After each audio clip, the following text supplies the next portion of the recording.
So I've been practicing on smaller pieces of this marble, but I just today found some 6x12, and so now that I've got the stenciling figured out, I upscaled the logo for the cemetery. I'm taking our first person who's had the earliest birth date, Jane, and she was born just 2 years after the American Revolution. She's buried in our cemetery, and I thought I'd try to do one complete footstone of her. Obviously when I get the granite that I've ordered, we'll redo it, but at least this will give me a practice on doing a complete stone. But I better get to work. Alright, sandblasting went pretty well. The only thing I would say is, you know, if you look back on my part 1, I'm using a pickup tube to pick up the media at the bottom of the cabinet. And I put 4 cups in originally of this 180 grit. And pretty quickly that gets used up and actually gets spread all over the inside of the cabinet to the point where you run out of it at the bottom. Initially I shut it off, banged it all down to the bottom of the hopper.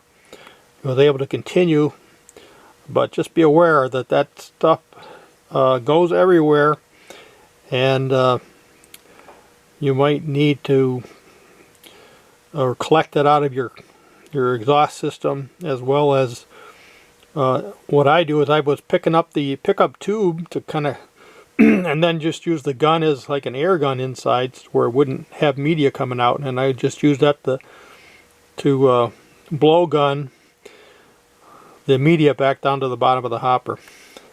Back to this. The other thing is you're going to find that a lot of this 180 grit will really sit kind of in the nooks and crannies in here. You can blow it out with an air gun, do pretty well, but in a close inspection I'm finding you really need to probably brush out each of this engraving before you start the painting process. Just a few little areas you're going to find some media kind of buried down in there. Alright, I'm going to do one coat, one quick coat, 2 thicker coats, 1 wet coat, and then we'll see what it looks like. Alright, I got it all painted up. I'm going to take the stencil off and take a look at it. Well, I think this looks pretty darn good. None of the stencil pieces that were in the smaller areas came loose. The paint turned out perfect. Some of the things that just wonderful is like this line here, which is very thin, probably not the best choice for a font. This is Times New Roman, which is what they say a lot of the headstones use, but clearly there's some pretty thin lines, but that's in there pretty good and deep and nice and clean. These little small ones, like with the A and the E, held on good.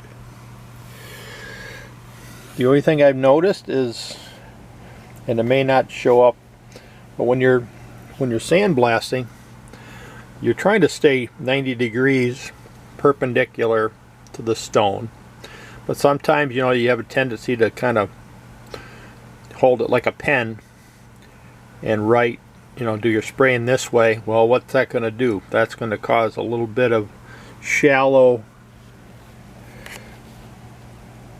blasting at the close end and a little deeper on the far end. So here, this L is kind of a good example.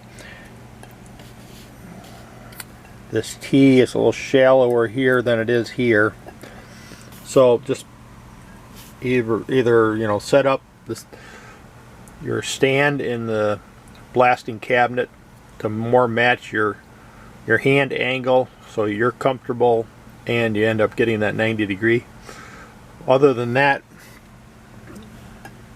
I tell you, not bad. I just looked at my records. I did my first sample a week ago, or when I was working on updating the cabinet.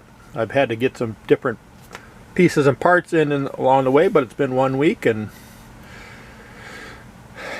I think I've figured out the formula. So, thanks for watching. Let me know if you got a project like this you're working on. Have a good day.